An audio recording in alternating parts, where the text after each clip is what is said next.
ભરૂચ તાલુકા પંચાયતના પ્રમુખ અને ઉપપ્રમુખ સહિતના હોદ્દેદારોની વરણી કરવામાં આવી હતી। ગતરોજ ભરૂચ તાલુકા પંચાયત માટે ભારતીય જનતા પક્ષના પ્રમુખ, ઉપપ્રમુખ, કારોબારી, ચેરમેન, પક્ષના નેતા અને દંડકની ચૂંટણી માટે મેન્ડેટ જાહેર કરવામાં આવ્યા છે।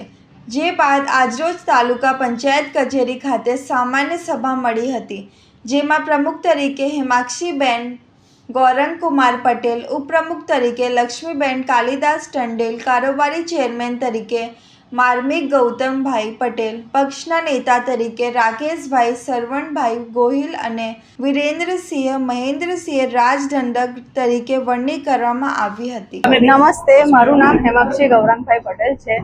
મને જે ભારતીય જનતા પાર્ટી તરફથી ભરૂચ તાલુકા પંચાયત પ્રમુખની જવાબદારી સોંપી છે, એ બદલ હું પ્રદેશ મોવડી મંડળ તેમજ ભરૂચ જિલ્લા સંગઠન તેમજ અમારા મતદાતાઓ, જનતા તેમજ મારી ઉપર જે ભરોસો રાખીને મને જે જવાબદારી સોંપી છે, એના પર હું ખરી ઉતરી।